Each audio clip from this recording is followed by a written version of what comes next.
Hoy nos toca el Espíritu Santo, seguimos en las cartas apostólicas, pero la tercera parte, y también vamos a tener solamente dos puntos mayores.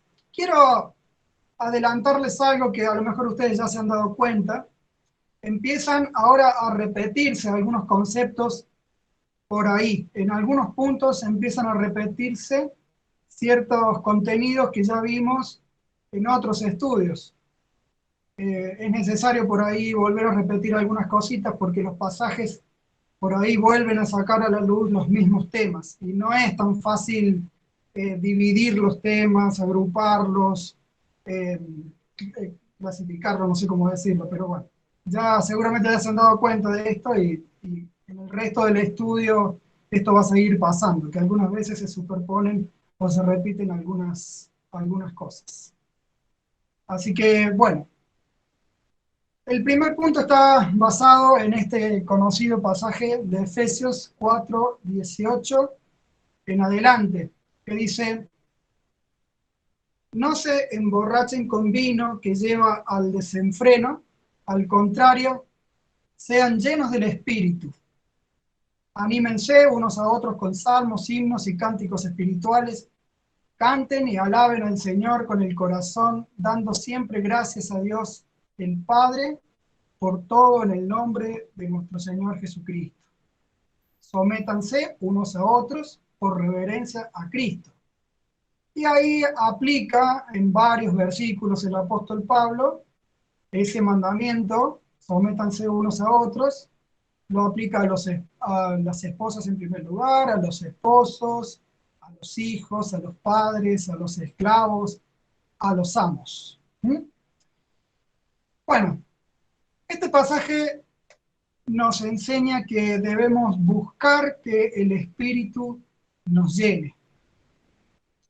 Se habrán dado cuenta que ahí al comenzar el pasaje donde dice no se emborrachen con vino que lleva al desenfreno, al contrario sean llenos del Espíritu, eh, el apóstol hace como un paralelismo entre emborracharse y ser lleno del Espíritu. Y no solamente Pablo en este pasaje hace un paralelismo, también hay otros dos pasajes. Por ejemplo, en Lucas 1:15, el ángel dice de Juan el Bautista, ustedes se acuerdan bien, dice, no beberá ni vino ni licor y será lleno del Espíritu Santo. Lucas 1:15. Y en Hechos 2:13, cuando los judíos, también lo vimos a eso, cuando los judíos ven que los cristianos están llenos del Espíritu y hablan en lenguas, algunos se burlan y dicen, estos están borrachos. ¿Se dan cuenta? Tenemos tres pasajes que hacen una especie de paralelismo, no sé si llamarlo así, no encontré otra palabra, tal vez podríamos llamarlo contraste, entre emborracharse y ser llenos del Espíritu Santo. Vamos a ver, siguiendo este paralelismo, tres puntos, para entender todo esto sobre buscar ser lleno del Espíritu Santo. En primer lugar, el alcohol inhibe nuestras facultades, pero el espíritu las agudiza. ¿Qué queremos decir con esto? Bueno, todos los seres humanos tenemos varias facultades, vamos a decir, superiores. Tenemos el entendimiento, el juicio, la prudencia, el autocontrol personal, el dominio, etcétera.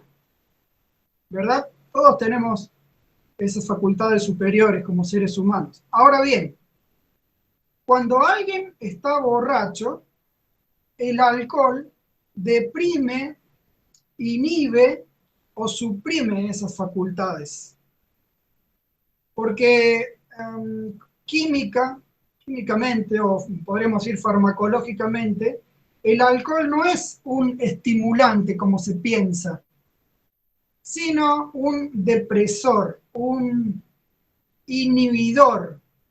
Podríamos decir que es un destructor del sistema nervioso central, de nuestros centros neuronales más funcionales e importantes. En cambio, cuando alguien está lleno del espíritu, el espíritu activa, estimula y agudiza sus facultades. Porque en realidad Dios no vuelve tonta a la gente como se piensa. Bueno, los burladores, los incrédulos por ahí dicen que cuando alguien se convierte a Dios se vuelve tonta, pero en realidad Dios no vuelve tonta a la gente, sino todo lo contrario. El Espíritu Santo es nuestro restaurador, activador y liberador, incluso de nuestras facultades superiores. Cuando estamos llenos del Espíritu, podemos decir que entendemos un poco mejor, nos volvemos un poco más sensibles, somos más juiciosos, somos más prudentes. ¿Por qué es eso? Porque en realidad el espíritu lo que hace es activar, estimular y agudizar nuestras facultades. En realidad él es capaz, y por cierto que lo hace, restaura, activa y libera nuestras facultades superiores. No, no sabemos específicamente cómo, no podemos determinar bien la forma específica en que el espíritu hace eso, pero evidentemente no es, no es químicamente lo que lo hace, sino espiritual y sobrenaturalmente. Él ahí, en nuestras facultades, hace una obra que nosotros no podemos determinar exactamente cómo es, pero que lo hace, lo hace. Ya Cristo, ¿se acuerdan ustedes cuando estaba conversando con Nicodemo? Da a entender que nadie sabe cómo obra el Espíritu Santo, pero sí, pero lo hace, lo hace. ¿Mm? Así que cuando estamos llenos del Espíritu Santo, Él agudiza nuestras facultades. Él se especializa en activar nuestras facultades superiores. Así que hemos visto que el alcohol inhibe nuestras facultades, pero el espíritu las agudiza. Otro punto más que podemos decir es que el espíritu produce desenfreno, pero el alcohol produce desenfreno, pero el espíritu produce una vida plena. ¿Mm? Cuando alguien está borracho, hace cosas muy desagradables. Todos nosotros lo habremos visto alguna vez. Camina tambaleándose, habla torpemente o habla arrastrado, podríamos decir. Vomita, no controla sus esfínteres, no mide sus palabras y algunas veces hasta se vuelve violento, etcétera. Hace otra serie de torpezas también, ¿no? Puede volverse sexualmente desinhibido, permisivo, agresivo, etc. El alcohol daña a la persona en su dignidad personal, hermanos, todos nosotros lo sabemos. Daña a la persona en su dignidad personal, porque la hace pasar vergüenza. La daña también en su economía, porque derrocha su dinero. La daña en su cuerpo, porque afecta su integridad no solamente digestiva, sino también neurológica. Daña muchísimo las neuronas. Nos daña también en las emociones, porque al final la deja a la persona más triste de lo que estaba en un principio. Daña a la persona también en sus relaciones, porque hace que los familiares y los allegados se distancien de ella. Realmente es muy lamentable la conducta de alguien que está lleno de alcohol, que está embriagado, borracho. En cambio, cuando alguien está lleno del espíritu, hace cosas dignas, muy lindas, maravillosas. Por ejemplo, si nos fijamos En el contexto, en lo que sigue de este pasaje, en el contexto posterior, vamos a ver algunas cosas que hace el Espíritu Santo cuando llena a la persona. Por ejemplo, alaba y agradece al Señor. Dice el texto que hemos leído: anímense unos a otros con salmos, himnos y canciones espirituales. Canten y alaben al Señor con el corazón, dando siempre gracias a Dios el Padre por todo. Así que el Espíritu Santo motiva internamente al cristiano para que exalte al Señor, para que publique sus virtudes. El Espíritu quiere que glorifiquemos al Padre y al Hijo, eso es primario. Pero aquí se ve que también motiva a que esa exaltación sea en forma musical, fíjense. Primero porque suena más bella esa exaltación, siempre con música la alabanza del Señor suena mejor. Y segundo porque se recuerdan las enseñanzas también mucho mejor, las palabras. Por eso probablemente el Señor motiva al que está lleno del Espíritu a cantar y alabar al Señor. Quiere que se exalte a Cristo de la forma más bella y de la forma más memorable. Eso lo hace el Espíritu. Otra cosa que hace la persona que está llena del Espíritu, en contraste con el desenfreno que tienen los borrachos, es que se somete amorosamente en sus relaciones personales. El pasaje que hemos leído dice, bueno, sean llenos del Espíritu, y como fruto dice, sométanse unos a otros por reverencia a Cristo. Luego aplica a las esposas, a los esposos, a los hijos, a los padres, a los esclavos y a los amos. Así que el Espíritu nos motiva a cumplir como Dios quiere nuestros roles familiares y sociales. No solamente nos motiva, sino que nos ayuda, nos capacita para cumplir esos roles que tenemos en nuestras relaciones personales, ya sea como esposa, como esposos, como hijos, como padres, trabajadores, jefes, ciudadanos, cualquiera sea el rol personal o social que nos toque. El Espíritu nos hace, no sé, como aceptar humilde y amorosamente que tenemos cierto deber hacia los otros y nos ayuda a cumplirlo con respeto. El Espíritu ayuda, por ejemplo, a los esposos a que se sometan a sus esposas. Así es. ¿Qué quiere decir eso? Bueno, quiere decir que el Espíritu capacita al esposo para admitir, para reconocer que tiene un deber para con su mujer, el deber de amarla como Cristo amó a la iglesia y de amarla sacrificialmente, y lo capacita para que lleve a cabo ese rol que Dios le ha dado para con su esposa. El Espíritu también, por ejemplo, ayuda a los padres para que se sometan en su relación con sus hijos. ¿En qué sentido someterse los padres a los hijos? Bueno, en el sentido de aceptar que Dios le ha dado a ellos un rol formador para con sus hijos.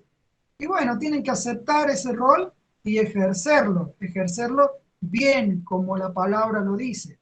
En ese sentido, los padres se someten a los hijos, no en el sentido de autoridad, no en el sentido de obedecerles a ellos, sino en el sentido de cumplir el rol que Dios les ha dado a ellos en relación con los chicos. Bueno, lo mismo podríamos decir de todos los otros roles que tenemos socialmente. Lo que hace el Espíritu es ayudarnos a someternos en esas relaciones, aceptar lo que Él nos ha dicho que hagamos en relación con las otras personas. Otra cosa que hace la persona llena del Espíritu es que refleja más el carácter de Cristo. Esto se enseña en el conocido pasaje de Gálatas 5, 22 y 23. Todos ustedes lo conocen. Detalla el famoso fruto del Espíritu. ¿Mm? El cristiano lleno del Espíritu ama, se goza, siente paz, es paciente, amable, bondadoso, fiel, humilde y autocontrolado. Bueno, ya vamos a hablar otro jueves un poquito más detalladamente de este fruto del Espíritu. Una cuarta cosa que hace la persona llena del Espíritu es que da testimonio ante las oportunidades. Ya lo vimos también a esto, pero lo repito. Ya lo vimos en Juan, en Hechos de los Apóstoles. El Espíritu da un ánimo sobrenatural y palabras apropiadas para que aprovechemos las oportunidades de testificar. Es como que el Espíritu Santo no puede ver, no puede darnos una oportunidad, vamos a decir, no puede ver que tenemos una oportunidad de testificar a Cristo sin impulsarnos a aprovecharla, dándonos un ánimo y dándonos palabras también adecuadas. En quinto lugar, la persona llena del Espíritu resiste al diablo y a sus ministros. ¿Dónde me baso para decir esto? Por ejemplo, en Hechos, cuando se narra que Pablo y Bernabé estaban en Chipre, y dice que un tal brujo llamado Elimas se les oponía a la obra que estaban haciendo con el gobernador. Entonces Pablo se pone firme, lo mira a los ojos, confronta a este brujo y le dice, hijo del diablo, etcétera, etcétera. Y lo para en seco, vamos a decir así. Eso lo hace y lo dice ahí el pasaje lleno del Espíritu Santo. Cuando estamos llenos del Espíritu Santo podemos resistirnos a la obra del diablo.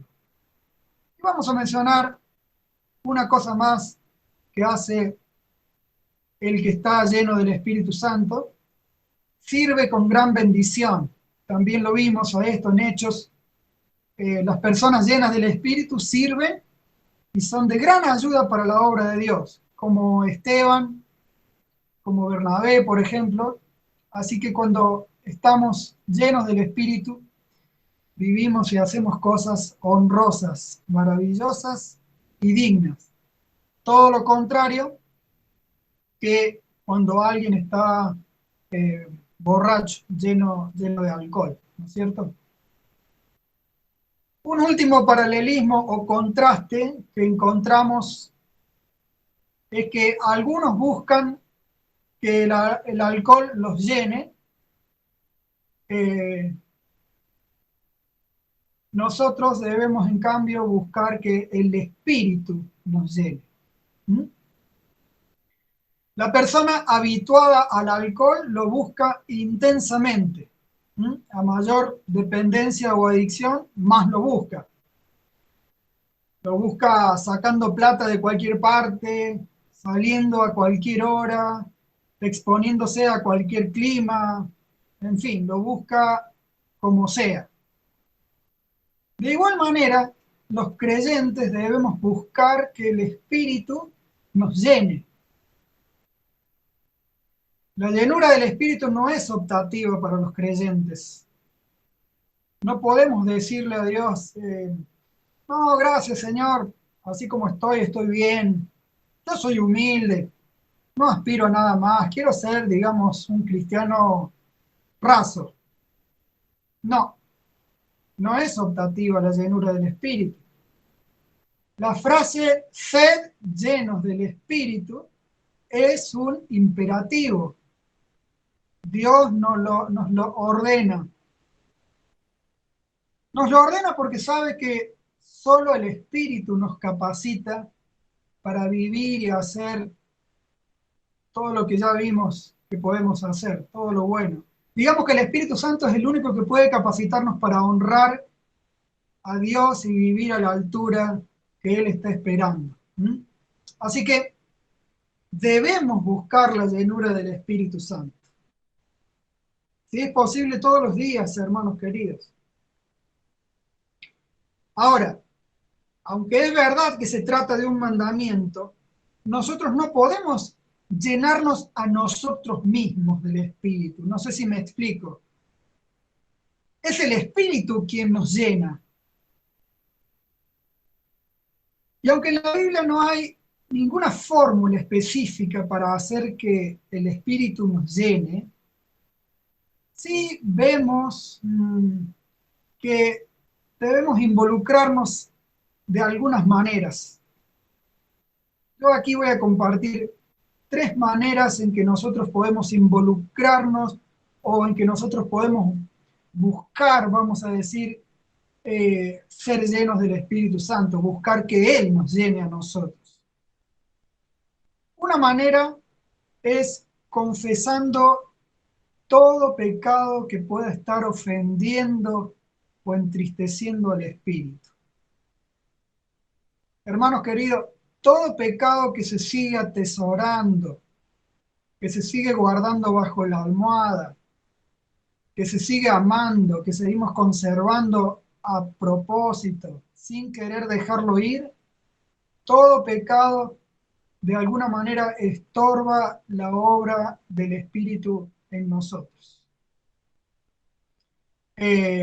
Así que hay que confesarlo, confesar todo pecado de una manera arrepentida, sincera, honesta. Otra manera en que podemos nosotros buscar la llenura del Espíritu Santo, buscar que Él nos llene, es yendo a la Escritura para encender nuestra fe. Dice Gálatas capítulo 3, del 1 al 5, que el Espíritu obra maravillas cuando creemos. El Espíritu obra cosas sorprendentes, pero cuando confiamos en lo que está revelado en su palabra, cuando estamos llenos de fe, cuando estamos abrazando las verdades que encontramos en la Biblia, cuando sentimos plena convicción, plena certeza en esas verdades, el Espíritu puede venir a llenarnos y de hecho parece que está gustoso de llenarnos cuando estamos ahí creyendo y confiando. Y por último, algo que nosotros nos toca para buscar ser llenos del Espíritu Santo es pidiéndole al Señor que nos llene directamente. Después de haber confesado nuestros pecados, después de habernos llenado de fe o de estar en la confianza en la palabra, le pedimos al Señor que nos llene.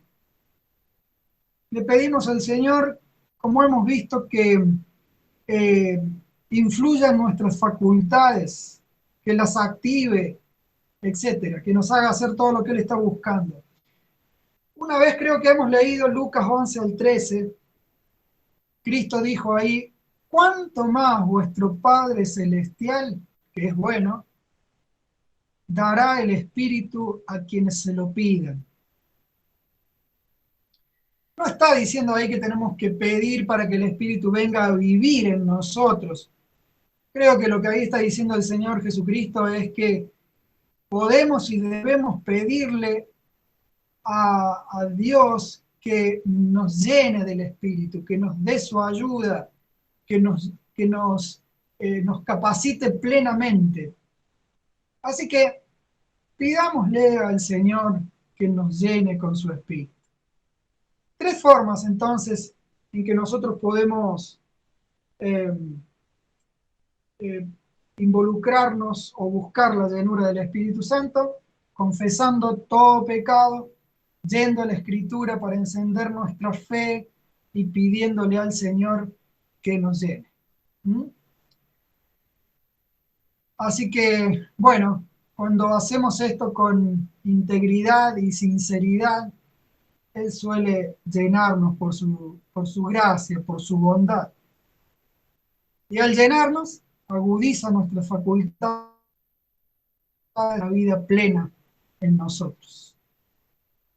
Queridos hermanos,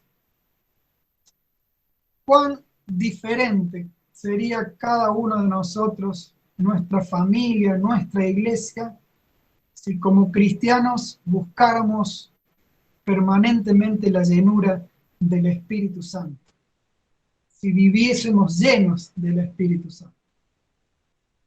Esos vicios que arrastramos, no demoraríamos tanto en hacerlos desaparecer de nuestra vida. Esos arranques de ira que solemos tener no aparecerían si estuviésemos llenos del Espíritu Santo. Ese descontrol sexual, ese descontrol que tenemos por ahí en las relaciones, tampoco tardaría en irse si fuéramos permanente o habitualmente llenos del Espíritu Santo.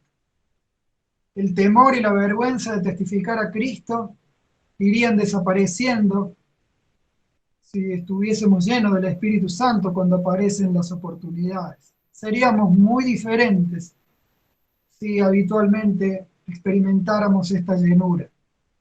Así que, mis queridos, busquemos la llenura del Espíritu, que Él nos lleve, para gloria del Señor.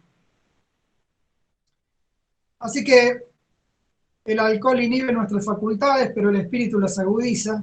El alcohol produce desenfreno, pero el Espíritu produce una vida plena, y debemos buscar la llenura. Vamos con el otro punto. Vamos a ver ahora que el Espíritu Santo también se le puede agraviar u ofender. Así es. Al Espíritu se le puede agraviar u ofender al menos de tres modos. El primero de ellos está en Efesios 4:30. Dice, no entristezcan al Espíritu Santo de Dios. Así que se le puede ofender en primer lugar entristeciéndolo. Porque dice no entristezcan. Así que se le puede ofender entristeciéndolo. Como toda persona, el espíritu puede ser entristecido. Y según este pasaje, nosotros los creyentes podemos entristecerlo, afligirlo, hacerlo sentir muy incómodo, vamos a decir. ¿Cómo podemos causarle esas emociones negativas, esa tristeza al espíritu? Bueno, siendo él santo, él es el Espíritu Santo, y habitando en nosotros, lo entristecemos cuando en sus narices, o a la vista de él, como no puede ser de otra manera, porque él habita en nosotros, planeamos, hacemos o vivimos algo que no es santo, algo que va en contra de su carácter. Así lo entristecemos. Cuando planeamos o hacemos algo que va en contra de su carácter.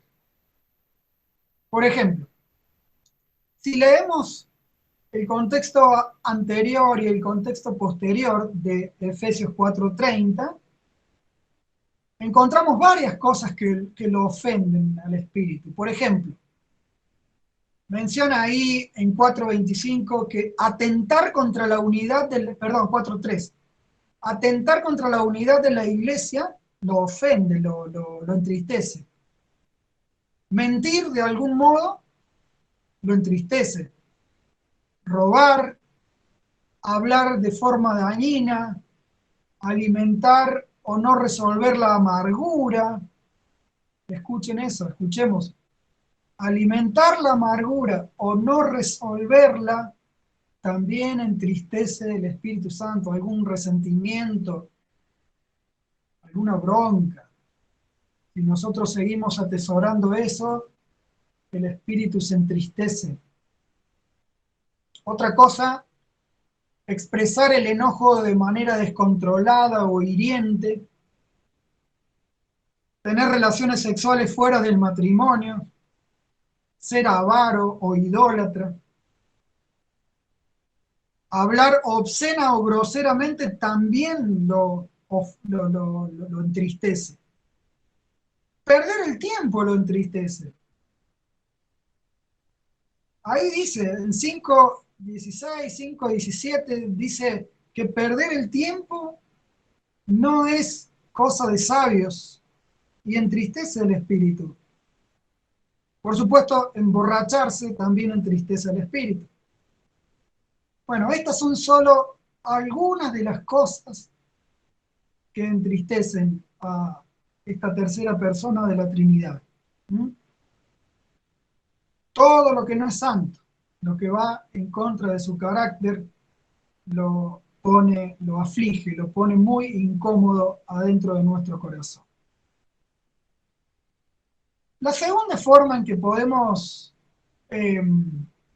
ofender o agraviar al espíritu está en este pasaje de 1 Tesalonicenses 5, 19 al 21, que dice: no apaguen el espíritu, no desprecien las profecías. ¿Mm? ¿De qué forma podemos ofenderlo o agraviarlo? Apagándolo. Apagándolo. Yo mucho tiempo, cuando leía el versículo 19 y el versículo 20, que dice, no apaguen el espíritu, ese es el 19, y el 20 dice, no desprecien las profecías. Yo siempre había pensado que estos dos versículos estaban desconectados, que eran dos exhortaciones sin relación la una con la otra. Pero me llevé una sorpresa consultando algunos libros. La mayoría de los comentaristas, de los estudiosos, de nuestros hermanos que han estudiado este texto, sostiene que están relacionados estos dos versículos, el 19 y el 20. Juntos quieren decir que al Espíritu Santo lo apagamos cuando menospreciamos las profecías. Lo voy a repetir. Estos dos versículos juntos estarían diciendo que al Espíritu Santo lo apagamos cuando menospreciamos las profecías. A ver, vamos a ver un poquito más esto. ¿Por qué usa la palabra apagar? ¿Mm? Bueno, está usando una metáfora aquí. Está viendo al Espíritu como un fuego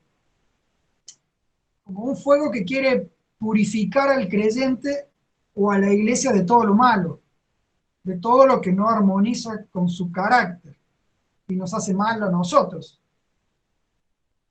Por eso usa la palabra apagar, porque lo ve como un fuego purificador al Espíritu Santo. ¿Y qué usa el Espíritu para purificarnos a nosotros y a la iglesia en general? Usa las profecías. En este caso, las profecías no son solamente anuncios de Dios acerca del futuro. En este pasaje, profecías son mensajes de parte de Dios en general, digamos una enseñanza, una exhortación que alguien entrega usando la palabra de Dios. Bueno, para purificarnos, el Espíritu usa esos mensajes de parte de Dios que alguien entrega, usando la Biblia. Bueno, apagar al Espíritu es menospreciar esos mensajes, es restarles importancia, tomarlos livianamente. Así que esta vendría a ser la segunda manera en que podemos agraviar o ofender al Espíritu Santo, apagándolo, tomando livianamente, no dándole ninguna importancia a los mensajes que Él envía por medio de algún maestro, por medio de algún hermano de confianza, por medio de alguna predicación, mensajes que Él quiere usar para purificarnos. Si nosotros no le damos importancia, estamos apagando al Espíritu. No menospreciemos las profecías, porque así estamos apagando el Espíritu Santo. Bueno, vamos a ir con el tercer modo de ofender o agraviar al Espíritu. Eso está en Hebreos capítulo 12, versículo 29 al 31, que dice: ¿cuánto mayor castigo piensan ustedes que merece el que ha pisoteado al Hijo de Dios, que ha profanado la sangre del pacto por la cual había sido santificado y que ha insultado al Espíritu de la gracia? Pues conocemos al que dijo, mía es la venganza, yo pagaré. Y también, el Señor juzgará a su pueblo. Terrible cosa es caer en las manos del Dios vivo. ¡Wow! ¡Qué pasaje!, ¿no? Bueno, según ese pasaje, al Espíritu podemos ofenderlo insultándolo. ¿Mm? Ahí dice, insultar al Espíritu de gracia. Bueno, queridos, hay algo de este pasaje que es muy difícil de interpretar. ¿Mm? No sabemos a quién se refiere específicamente. ¿Quién es esa persona que se merece un castigo tan grande, según el autor de esta carta? Bueno, algunos opinan que es alguien que parecía haberse convertido a Cristo, pero en realidad nunca lo había hecho, y luego se fue hablando muy mal de Cristo y de la fe. Otros interpretan o opinan que este texto habla de un creyente convertido que luego decidió negar a Cristo, dejar la fe y se fue de la iglesia. ¿Mm? Bueno, no sabemos muy bien a quién específicamente se refiere ese pasaje. Sin embargo, incluso cuando no sepamos eso, sí podemos ver que el insulto contra el Espíritu Santo consiste, a ver, vamos a decir, en echar por tierra toda la gracia y la verdad dispensada por Él para acercar a la fe cristiana. Insultar al Espíritu viene a ser como despreciar todo el Espíritu, todo el trabajo tierno que el Espíritu hizo para atraerlo a la fe. Lo voy a repetir. Insultar al Espíritu vendría a ser algo así como despreciar todo el trabajo tierno que el Espíritu había hecho para atraerlo a la fe, para atraerlo a Cristo. Este es un pecado muy serio, por lo que dice aquí. Es tan serio como pisotear al Hijo de Dios y como profanar su sangre. Por eso el Señor mismo resuelve juzgar y ejecutar una venganza terrible contra los que caen en este pecado. Ahí lo dice clarito, ¿no? ¿Mm? Dice, mía es la venganza, yo pagaré. El Señor juzgará a su pueblo. Terrible cosa es caer en las manos del Dios vivo. ¿A quién se está refiriendo? Bueno, al que insultó al Espíritu Santo. Así que, hermanos queridos, hay que tener mucho cuidado. El Espíritu puede ser ofendido o agraviado de estas tres maneras: entristeciéndolo, apagándolo e insultándolo. Miremos lo que dice, miren lo que dice Isaías capítulo 63, versículo 10. Pero ellos se rebelaron contra él y entristecieron a su Espíritu Santo. Así que él se convirtió en enemigo de ellos y peleó contra ellos. ¿Se dan cuenta? Cuando nosotros de algún modo agraviamos u ofendemos al Espíritu, el Espíritu puede llegar a, no sé cómo decirlo, a transformarse, no voy a decir en un enemigo, porque él siempre va a ser un amigo que busca nuestro bien. Pero él va a cambiar su manera de actuar con nosotros, vamos a decirlo así. Puede llegar a cambiar su manera de relacionarse con nosotros. Si se le acaba la paciencia, él puede juzgarnos, él puede realmente llegar a ser duro con nosotros para corregirnos, porque nos ama, porque quiere volvernos a la obediencia, a la fidelidad, a que vivamos una vida en plenitud, llenos de Él. Así que tengamos mucho cuidado de no entristecer, ni apagar, ni insultar, porque el Espíritu, ese, no sé cómo decirlo por ahí tengo ganas de decir que el Espíritu Santo es más sensible que el Padre y el Hijo. Estas son cosas que yo digo, hermanos. ¿Por qué? Porque se acuerdan cuando vimos allá en los evangelios que el que blasfemaba contra el Espíritu no le sería perdonado ese pecado, o cuando Zacarías y Zafira mintieron contra el Espíritu, que también recibieron una disciplina muy seria. Bueno, parece que el Espíritu es muy sensible a los pecados que se cometen contra él. Y bueno, puede llegar a hacer estas cosas que dice ahí es Isaías 63, ¿no? ¿Mm? Se convierte en enemigo de ellos y pelea contra ellos. No para destruirlos, sino para hacer bien, para corregir, para volver al camino del Señor. Muy bien, un repaso y con eso vamos terminando.